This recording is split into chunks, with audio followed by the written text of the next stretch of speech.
একটু দয়া করেন সাহেব, এরকম করবেন না, গরিবের পেটে লাথি মারবেন না। তুই আমার ভাগ্নের সাথে খারাপ ব্যবহার করছিস, তোর আমি আজকের পর থেকে যেন না দেখি। আমি এখন যাব, তুই এখন এখান থেকে চলে যাবি না। ওর এক্ষুনি যেতে হবে এখান থেকে, এক্ষুনি। ভাই ভাইকে ছাড়বেন না ভাই, এই, ভাই যা এখান থেকে। প্লিজ। যা, যা, তোকে যেন এসে না দেখি। চল।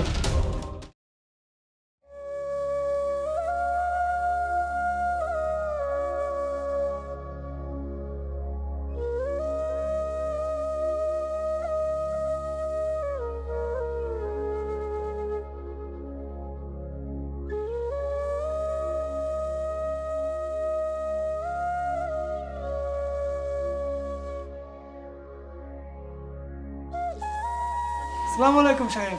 ওয়ালাইকুম আসসালাম। এই মুচি, কালকে তোকে একটা জুতা দিয়েছিলাম না, ওটা হয়েছে? জি সাহেব, আপনার জুতা তো কালকেই আমি কমপ্লিট করে রাখছি। দে। এই যে নেন সাহেব, অনেক ভালো কোয়ালিটি ফুল চামড়াতে সেলাই করা, তো বেশি টাকা হয়নি, 150 টাকা হয়েছে। কি বললি? 150 টাকা? মুচির বাচ্চা বলে কি, এই জুতা সে নাকি 150 টাকা বিল? এই, তুই 150 টাকা এক মাসে ইনকাম করতে পারোস? না না সাহেব, আপনি ভুল বুঝতেছেন, এটা অনেক কোয়ালিটিফুল সম্পূর্ণ মাল। তুই একটা থাপ্পড় দিব। এই, তোমার কোয়ালিটি শিখা, আমার থেকে ভালো চিনস কোয়ালিটি না? তুই এই জুতা সাইডে তুই 150 টাকা বলিস না? তুই আমার কোয়ালিটি শিখাস, তাই না? তোর থেকে আমি কম বুঝি কোয়ালিটি। আপনি বোঝার চেষ্টা করুন, আমি কাজ করেছি এটা আমি জানি, আমি নিজ হাতে টাকা দিয়ে অরিজিনাল মালটা কিনে এনেছি, সেটাই আপনার জুতাতে আমি কাজ করে দিয়েছি। এক মাসেও কিছু হবে না সাহেব। একটা থাপ্পড় মানে একবারে কানপট্টি গরম করে ফেলাই দেবো। সেটা মুচির বাচ্চা, আমার তুই কোয়ালিটি শিখাস।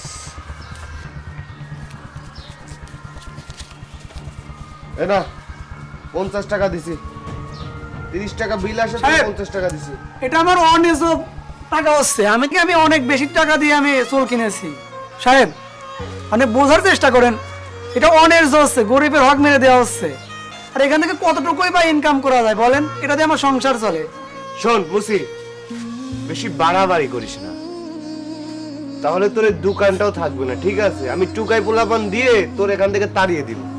আর যদি বেশি বাড়াবাড়ি করিস, এখন কিন্তু আমার হাতে মার খাবি তুই, ঠিক আছে? যেটা দিচ্ছি সেটা রাখ। সাহেব, এরকম ভাবে চলে যাবেন না সাহেব, দয়া করে আমার ন্যায্য টাকা দিয়ে যান।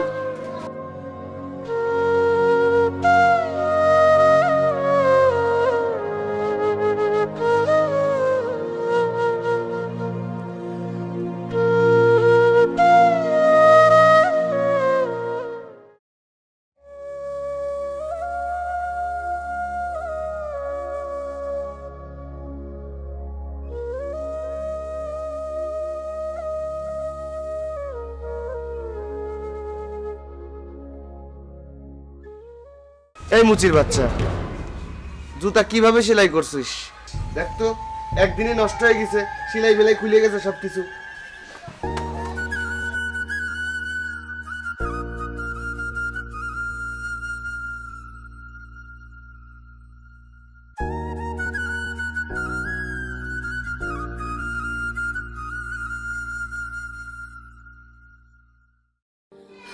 সাহেব, আপনার কথা ভুল হচ্ছে, এই জুতা তো আমি সারি নাই, আর যেটা সারছি এটা তো সেই জুতা না, আপনার কথা ভুল হচ্ছে। এই মুচির বাচ্চা মুচি, আমি কি মিথ্যা কথা বলতেছি? সাহেব, আমি তো সেটা বলিনি, আমি কখনো বলছি আপনি মিথ্যা কথা বলছেন? এই জুতা তুই এক্ষুনি সেরে দিবি। আচ্ছা ঠিক আছে।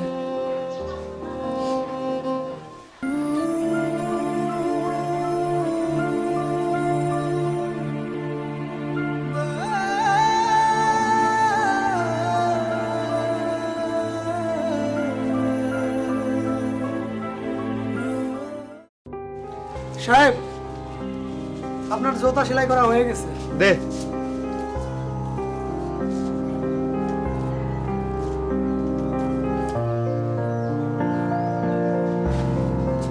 সাহেব, কোথায় যান? আজকে টাকাটা দিয়ে যান। টাকা? এই মুচির বাচ্চা, কিসের টাকা?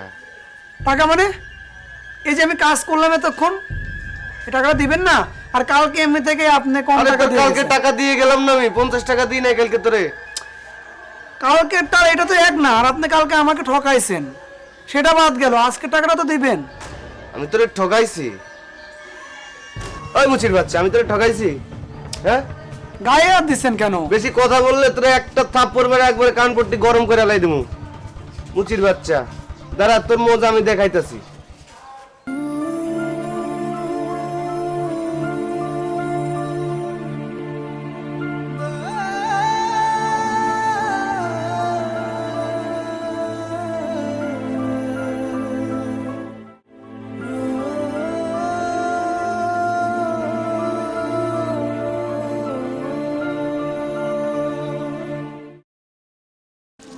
কি অবস্থা? এই তো ভালো, তুই কেমন আছিস ভাগ্নে? ভালো নাই রে। কেন, কি হয়েছে? আরে একটা মুসি মুডটাই নষ্ট করে দিছে জানোস। কি করছে রে? তোর বাসার সামনে কাজ করে একটা মুসি, হ্যাঁ, ওর ওইখানে কে বসাইছে? আমি বসাইছি। তুই বসাইছিস? আরে হ্যাঁ। তুই জানিস ও তোর সম্পর্কে কত কিছু বলছে? কি বলছে রে ভাগ্নে? আমারে বলে কিনা তোর কোন বাবা আছে ডাকি নিয়ে আমার এখান থেকে উঠাইতে বল। ওর কলিজা কত বড়, আমার এই কথা বলে জানোস। বলছে এই বাড়িওয়ালা, আমি বলছি যে এই বাড়িওয়ালা তোর উঠাই দিবে, তুই দেখবি। কছে বাড়িওয়ালার খালু এসে আমার উঠাইতে পারবো না। এই কথা বলছে? হ্যাঁ, কত কিছু বলতে জানোস তুই। তোর অপমান করছে? আমার অপমান করছে? আরে আমার অপমান করলে তো হইতোই, আরে তোর অপমান করছে, এই জন্য তো আমার লাগছে। ওরে তো আমি খাইছি, চল চল আমার সাথে।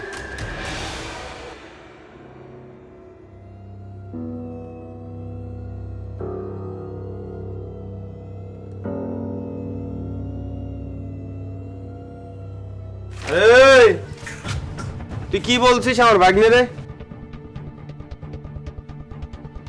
তোর আমি দয়া করে এই জায়গায় বসতে দিছি যাতে তুই 2 মুঠো ভাত খাইতে পারিস, আর তুই আমার ভাগ্নের সাথে খারাপ ব্যবহার করছিস। তুই আমার চিনিস?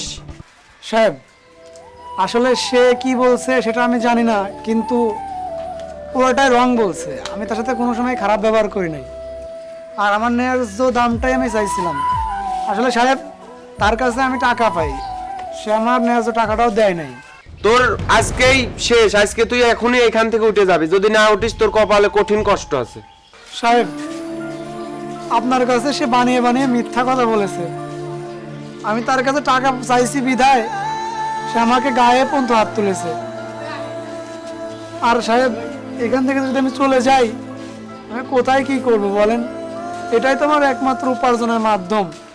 ছোটবেলা থেকে আমি এটাই শিখেছি, এটা করেই কর্ম করে খাই। আর এখানে আমার অনেক পরিচিতি আছে, এই জন্য কিছু কাস্টমার আসে। আমি যদি অন্য জায়গায় যাই, ঠিকভাবে তো আমি চলাফেরা করতে পারবো না, টাকা পয়সাও ইনকাম হবে না, তখন ফ্যামিলি নিয়ে না খেয়ে মারা যেতে হবে। আরে তোর ফ্যামিলি চলবে কি না চলবে ওইটা দেখার বিষয় তো আমার না। একটু দয়া করেন সাহেব, এরকম করবেন না, গরিবের পেটে লাথি মারবেন না। তুই আমার ভাগ্নের সাথে খারাপ ব্যবহার করছিস, তোর আমি আজকের পর থেকে যেন না দেখি। আমি এখন যাব, তুই এখন এখান থেকে চলে যাবি। না, ওরা এক্ষুনি যেতে হবে এখান থেকে, এক্ষুনি। ভাই, ভাইকে ছাড়বেন না ভাই। এই, ভাই যা এখান থেকে। প্লিজ। যা, যা, তোকে যেন এসে না দেখি। চল।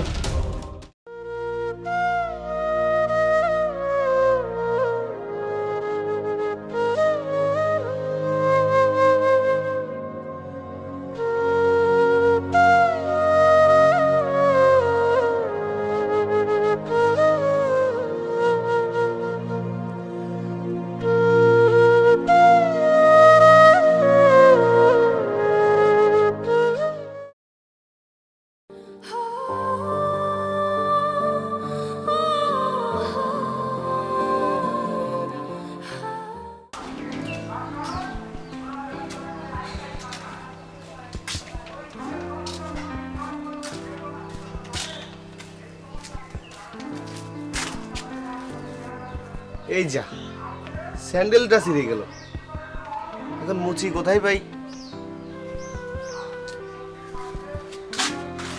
জুতা সেলাই করাবেন? জুতা চাইলে জুতা পালিশও করে থাকি, করাতে পারেন।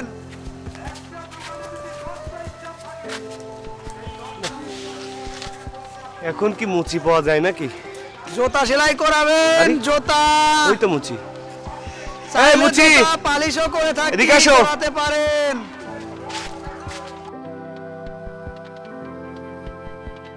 এই মুচি, এই মুচি, দাঁড়াও দাঁড়াও, আমার জুতাটা সেলাই করা লাগবে।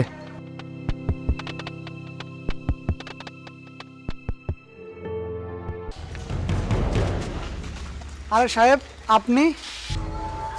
তুই এখানে? যাক, তোকে পেয়ে ভালোই হলো। আজকে আমার একটা ইন্টারভিউ আছে বুঝছিস, আর এমন সময় জুতাটা ছিল কোনো মুচি পাচ্ছিলাম না। নে তুই আমার জুতাটা একটু সেলাই করে দে। সাহেব, আপনার কি মনে আছে সেই দিনকার কথা? আপনি অযথাই আমাকে ওখান থেকে উঠিয়ে দিলেন।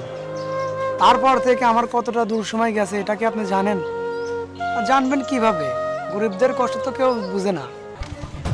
আরে ভাই, এসব শোনার আমার কোনো দরকার নেই, ঠিক আছে? আর আমি এসব শুনতে চাচ্ছি না। তুই আমার জুতাটা সেলাই করে দে ভাই, আমার ইন্টারভিউ আছে, আমার তাড়াতাড়ি যেতে হবে, ঠিক আছে? আর আপনি কি জানেন, আপনি ওই জায়গা থেকে উঠাইয়ে দেওয়ার পর আমি কত জায়গায় চেষ্টা করছি, কোথায় কোথায় না গেছি, কত মানুষের দাঁড়ে দাঁড়িয়ে ঘুরছি একটা আমাকে কাজ দেন, কিন্তু কেউ কাজ দেয় নাই, দূর দূর করে তাড়িয়ে দিয়েছে। আমি আমার ব্যবসা স্যার এই মুসির কাজটাই রাস্তায় দাঁড়িয়ে করার চেষ্টা করেছিলাম। এমন আবার তোর কি হয়েছিল যে আমাকে এত কথা শোনাচ্ছিস? কি ঘটেনি? আপনি কি জানেন সেই দিনের পর থেকে আমি ঠিকভাবে কাজকর্ম করতে পারিনি। আমার বাবা বিনা চিকিৎসায় মারা গেছে। আমি দিনের পর দিন কতটা না কষ্ট করেছি শুধুমাত্র আপনার এই ছোট একটা ভুলের জন্য। আচ্ছা, আমি কি ক্ষতি করেছিলাম এমন বলেন তো? আমি তো রাস্তার পাশে শুধুমাত্র মুসির কাজ করতাম, এটা কি আপনার অনেক ক্ষতি হয়ে যেত? আরেকটা বিষয় কি, আপনি তো গরিবদের মানুষই মনে করেন না, গরিবদের পেটে কখনো লাথি মারবেন না। আপনার তো অনেক টাকার অহংকার, তো আপনি একটা কাজ করেন, টাকা দিয়ে অন্য কোথা থেকে সেরে নেন।